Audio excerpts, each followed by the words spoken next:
How's it going, everybody? I'm Dave Glavin, an aspiring NBA salary cap strategist, and today I'm going to be reacting to the annual GM survey that was just released ahead of the 2025-26 season. This is the 24th annual GM survey, and I find these really insightful as you can kind of get a little peek into the minds of some of the decision makers around the league.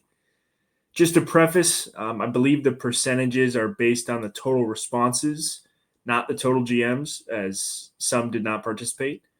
And one note is that GMs cannot vote for their own teams for these questions or their own players. So, hopping right into it, starting with the most important question: who's going to win it all? 80% of those that responded chose Oklahoma City, with Cleveland and Denver tied at 7% in second place. Last year, Boston was an overwhelming favorite. They're coming off a dominant finals run at 83%. I agree that OKC should be the favorite. I'm a little surprised that the number is that high, just given that we've had 7 straight different champs, and none of them have made it past the second round the following season. But considering that they're returning the entire roster, I do understand that aspect of it. If I had to choose a team to get a little bit more love in the poll, it would definitely be Denver, and we'll get into that a little bit later as to why. Moving on to the projected conference rankings, beginning in the East, they picked 8 possible teams to finish in the top 4. As expected, Cleveland and New York are slotted in at the 1-2 spots, with Orlando at the 3 after their big acquisition this offseason to bring in Desmond Bane. Those 3 are followed by Atlanta and Detroit. And my dark horse to win the conference is Atlanta. I talked about this in my video on them, but every move they made this offseason was to maximize Trae Young's ability ahead of what's really a make-or-break year for him as a Hawk. They brought in some really strong, dynamic players who, at their best, Nickeil Alexander-Walker and Kristaps Porzingis, are some of the best two-way players in the league. And then they added an all-time great shooter in Luke Kennard. Love seeing Detroit picked here. To me, that kind of begs the question of who is most likely of the Eastern Conference basement dwellers to make a surprise playoff push, kind of like they did last season. Charlotte's very young. LaMelo's health is always a question mark, but I do really like what they did in the draft. I like Kalkbrenner. I like Con Knipple. Sion James, I think, will get some minutes. Toronto seems to be trying to replicate what the Bulls were a few years ago, where they're just kind of constantly mediocre and fighting for the 8th seed. So I don't expect it to be them, as well as Washington or Brooklyn. I don't expect them to make any noise, just given how young those teams are. Not really a basement dweller, but I've seen a lot of people down on Indiana, and rightfully so. No Halliburton or Miles Turner, but I believe they're going to be a playoff team again this season, just given how well coached they are. And I think Nembhard, Mathurin, and Nesmith can handle an increased offensive workload. And you know what Siakam's going to bring on a night-to-night basis. They're not going to be a threat to get home court advantage, in my opinion, but they're not just going to roll over and punt on the season. Rounding out the back end of the list here, we got Milwaukee, Philadelphia, and Boston. A lot of buzz surrounding a potential Giannis trade after that report about the Knicks, but I don't think anything happens this season, barring a really disastrous first half. I understand the love for them in this poll just because Giannis is capable of putting the team on his back and just carrying them, willing them to a home court advantage. As for Philadelphia, I really have nothing to say. Completely dependent on the health of Joel Embiid, and I'm really rooting for him, given that he's just a one-of-one NBA talent on both sides of the ball. Lastly, we have Boston. Last season, 97% of the GMs that answered picked them atop the East. Again, understandably so after that playoff performance in 2024. A couple of things I'm looking at this season. How is Jaylen Brown going to look as the number 1? Are they able to find a long-term big man from the committee approach that they're going to be running this season? And personally, I don't really see a chance at a top 4 seed, but it is the Celtics, so it's possible. Shifting over to the Western Conference, They picked 9 teams with a chance at the top 4. No surprise, OKC leads the way. 80% picked them to win it last year, and that's up to 87% this year.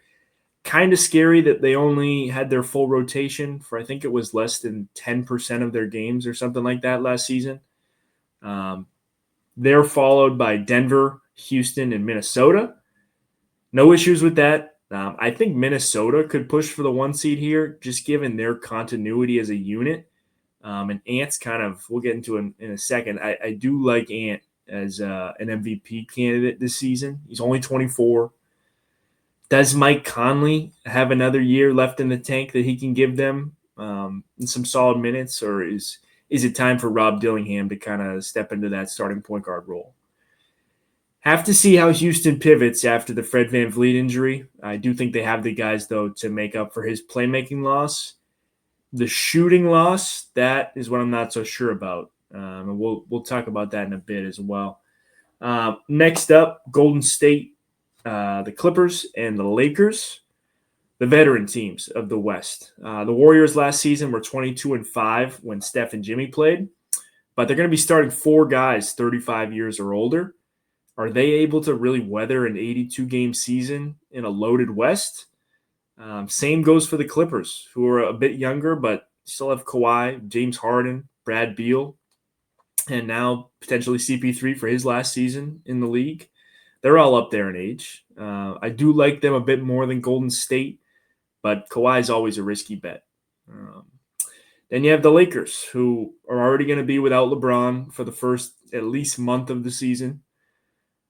They do have what looks to be a thinner Luka Doncic. What's he able to do with this group? In Dallas, he was maximized when he had defense and shooting around him, and they have neither. So I don't expect much. I don't expect them to crack the top 4, but Luka is insane, and LeBron will be back at some point. So we'll see there. To finish off the list, got Dallas and San Antonio. Both of these teams project to be really strong defensively, but their shooting really worries me. I don't think either end up in the top 4. I am excited to see Flag in a real sample size for the Fox and Wemby duo, though. Moving on to MVP. I talked about this a little bit earlier, but Jokic, overwhelming favorite at 67%, followed by Luka, Shea, and Wemby. I believe the top 2 will be a closer race between Jokic and SGA, similar to last season. And they'll be joined by Anthony Edwards, in my opinion, who's looking to become the first American MVP since James Harden.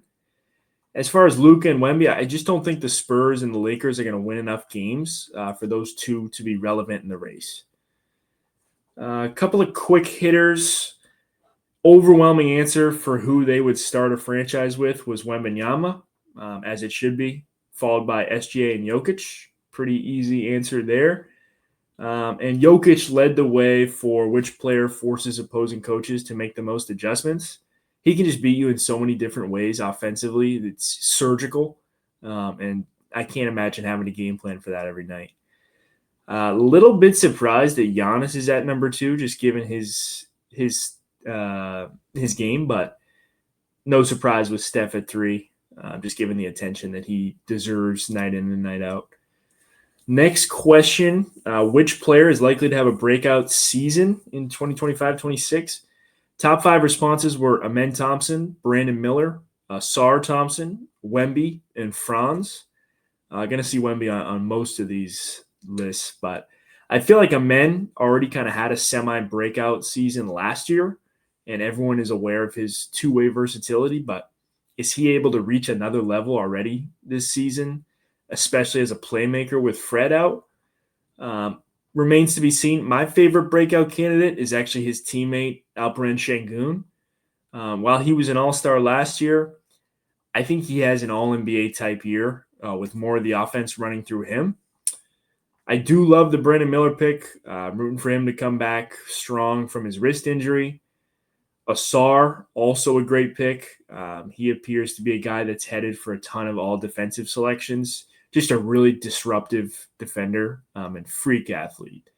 I'm interested to see if he's able to improve a bit on the other end, but still a lot of room to improve on that end. I think Franz is Orlando's best player.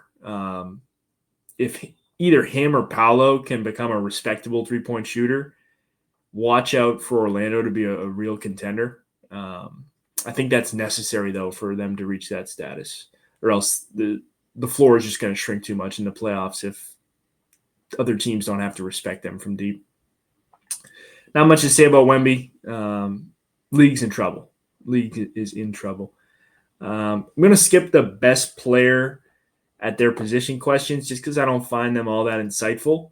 And we're going to get into my favorite section of this survey, which is the off-season moves. So starting with who made the best overall moves this offseason, the Atlanta Hawks were the overwhelming favorite, followed by Houston, Denver, Orlando, and Boston. I think I've made it clear how I feel about this Atlanta team, but I'm glad there's consensus on them as they really have set up Trey to have his best year yet, and there's no excuses for this team not to make a run if fully healthy. Understand Houston here at number 2. Anyone who can add Kevin Durant is going to rank high on a question like this. I believe there's an acquisition coming up. A question coming up on the most underrated acquisition. I see it here a few questions down, but I think Denver getting Cam Johnson is not talked about enough. They're going to have the best starting 5 in the league, and he's going to feast playing with Jokic. They got financial relief in that deal and bolstered their depth with some vet additions. Valanciunas, Tim Hardaway Jr., Bruce Brown. So I think that's kind of going under the radar a little bit, just given how good Jokic is.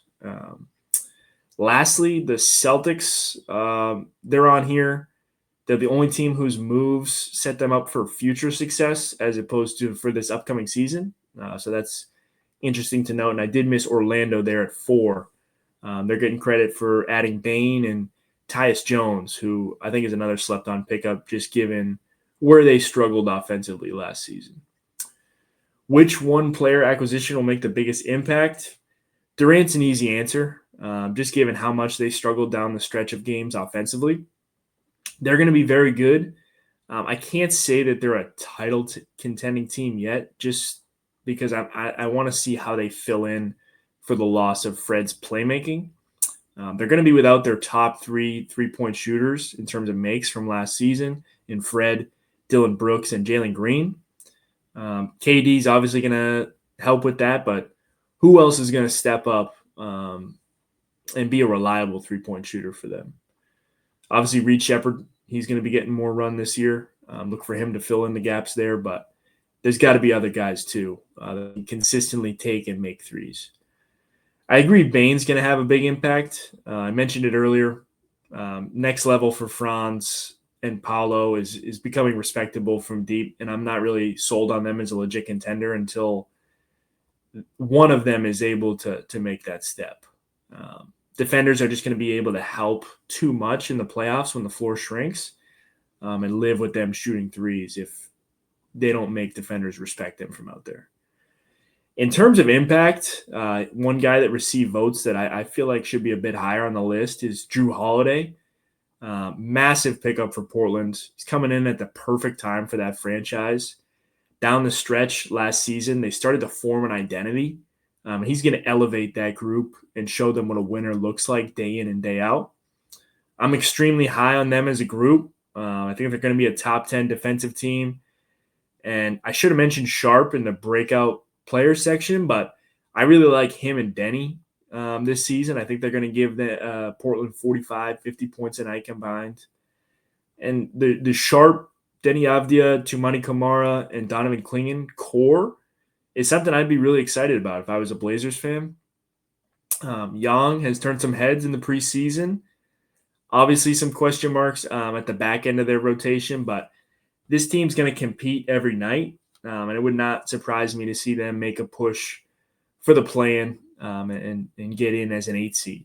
I'm glad to see them keep the continuity with Chauncey Billups and with their front office. I think that's something that's underrated in today's NBA. A lot of owners are very quick to make a move, but that continuity is something that is going to build a long-term contender as opposed to just trying to win one year and the next year you're back in the lottery. Most underrated player acquisition, was just talking about that a bit. It's led by Bane, Cam Johnson, Kristaps Porzingis, and then a bunch of guys tied. Lonzo, John Collins, Dorian Finney-Smith, Drew Holiday, and Luke Kornet. I disagree with Bane being at the top just because I feel like he's properly rated. They gave up 4 first-rounders for a guy that's never even been considered for an all-star team. And I'm not saying that to highlight it as an overpay. I just think with a price like that, it's hard for that move to be underrated. Cam Johnson sticks out to me as the most underrated move. Obviously, I love the Porzingis pickup. There's not many guys like him at his best. I'm rooting for good health there. But his two-way versatility is going to be massive for that team. Another guy who I hope to see healthy all season is Lonzo Ball. I do like him as a complement to Garland and Mitchell. When one of those two is on the bench, he's really going to alleviate their defensive concerns in the backcourt. John Collins brings a lot of positional versatility to LA's big man rotation. And I'm interested to see how he plays in meaningful games. It's been a while. Probably that playoff run with Atlanta where they went to the conference finals, but hasn't played in many meaningful games as a member of the Jazz. So looking forward to that. One guy who received votes but didn't crack the top responses was DeAndre Ayton. And while I'm not a fan of at all of the attitude that he's brought to locker rooms in the past, he seems to be saying all the right things. And I'm drinking the Kool-Aid. He's exactly the type of lob threat that Luka Doncic wants and thrives off of. And it would not surprise me at all if he nears 20 points per game with 10 or 11 boards this season. Who's going to be the most improved in 2025-26? Top response was Orlando, then Atlanta, San Antonio, Philadelphia, and New Orleans.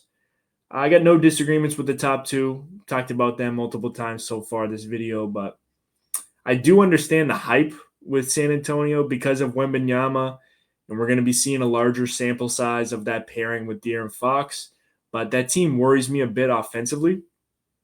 Obviously, with Wemby, they're going to be a top 10 unit minimum on the defensive end. But I foresee them being a bottom 10 3-point shooting team, if not worse. So that's something I'm focused on for them this season. Makes sense for Philly to be here. Again, just rooting for Embiid to be healthy. They really have no shot to make noise if they don't get 50 games out of him, which is asking a ton at this point. New Orleans is an interesting one. I think Zion is right up there with Giannis in terms of paint dominance, and that's reflected in how much more he's doubled than any other player in the league. That's a level of respect and attention that no one else gets in the league, really. And that's not talked about enough. I just really disagree with how New Orleans operated this summer. I do love Trey Murphy and Herb Jones, but that's about it. Made a boneheaded trade, or what appears to be a boneheaded trade with that sending the draft pick to Atlanta. And just not a fan of getting Jordan Poole and the guys they got in the draft, Fears and Queen. Still young, and I haven't seen him play in an NBA game, but not a fan of that. Again, I'm a believer in Portland, building off their success down the stretch last season. Definitely could see them being in that most improved category. Most surprising move of the offseason? Absolutely agree with number one, number two, which go hand in hand. Milwaukee waiving and stretching Damian Lillard to create enough room to sign Miles Turner. Losing Brook Lopez, they found another one of the few two-way floor-stretching bigs with Miles Turner. Perfect fit next to Giannis. And I give John Horst a lot of credit because that's not an easy move to cut ties with Lillard, especially if the reports are true and they didn't consult Giannis. Miles is essentially going to be costing Milwaukee almost $50 million per year for the next 4 seasons, which is borderline absurd, but I do see why they did it. it's a last-ditch effort to keep Giannis in a Buck uniform. I'm afraid it might be too late, but you have to at least try. Also on here, I was just talking about it, the Atlanta-New Orleans trade. Really surprised New Orleans agreed to that deal, just given where they projected to be and with the whole Giannis situation going on in Milwaukee. They must be extremely high on Derek Queen for that pick to make sense for them. Great job by Atlanta, just given where that pick projects to be. Again, adding to a really strong offseason for them. Celtics breaking up their core, not all that surprising to me, but the manner and how quickly they did it was definitely pretty impressive. I did not think they'd be able to get Porzingis' deal off their books without giving up even a protected first, but cleared all of that $30.7 million or whatever it was with only a few second-round picks. Couple of quick hitters on the rookies. Cooper Flagg picked to be the Rookie of the Year and the best rookie in 5 seasons. Completely agree with the projection. Only qualm I have with him being picked for Rookie of the Year is his role on Dallas, at least swayed so heavily in the responses. I don't think he'll have the same opportunities as a guy like Ace Bailey, but if they do use him more as a point forward in Kyrie Irving's absence, I can absolutely see it. And they're going to be the best team out of any of the other guys that are in that race. I also really like Dylan Harper's ceiling with Wembanyama as far as the best player in 5 years question.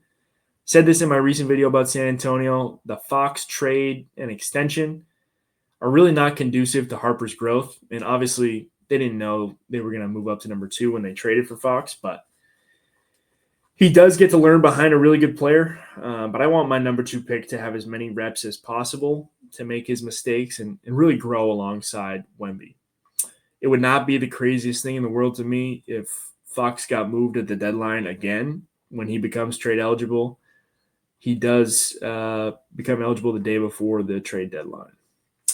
Going to skip over the biggest steal at where they were selected in the draft question, just because none of these guys have played an NBA game yet, so it's really impossible to grade at this point. Best international player in the NBA, no surprise here, Nikola Jokic. Best international player outside of the NBA, that's an interesting one. Pretty sure Sasha Vezenkov gave up his whole salary in a buyout to return to the EuroLeague. So he just didn't want to play in the NBA. Definitely could have a role if he wanted it. This whole list consists of veterans who have kind of been in and out of the league. And then there's one name that sticks out to me, 18-year-old Mika Murinen, I believe I'm pronouncing that correctly, really emerged over the summer in Eurobasket playing against grown men. Remember the name. I believe he's 2027 draft eligible, 6'10 forward, extremely explosive. Had some pretty impressive highlights for Finland over the summer. Defensive questions are pretty straightforward to me. They hit the nail on the head in terms of recognizing all the elite defenders across the league. One thing I like to note is just with how many great defenders there are in the league, I really think there should be a third all-defensive team because there are guys every year that really deserve that honor and don't make it. And we obsess a ton over the offensive side of the ball, which the All-NBA teams usually reflect, but I'm a proponent for really increasing awareness of the elite defenders in our game. Not going to discuss the coaching or miscellaneous questions here, just because I feel like there's one question at the end that I'd like to end with, and that is what rule regarding play, schedule, draft, lottery, playoff format, roster construction, etc. most needs to change. And this led by roster construction, apron rules too harsh, adding a cap discount for own drafted players, allow trading partial salaries, make all minimum contracts the same. I'm one of the few supporters of the most recent CBA, which brought significant changes to team building and kind of reinvented how teams approach their long-term planning. But I absolutely believe it's for the better. it makes creative strategy 10 times more important, as teams can't just hand out max contracts. There does need to be some relief for homegrown talent. If a team signs a guy to like a rookie scale max and he achieves the escalators in his deal to reach, say, a 30% max on a when he initially gets it to 25%, that additional 5% should not count against the cap or tax. That team did their job in identifying talent that performs above their contract value, and they should be rewarded for that. Why should teams be rooting against their guys to make all NBA teams or win Defensive Player of the Year if it's going to have that significant of an impact on their cap sheet? Really doesn't make sense to me.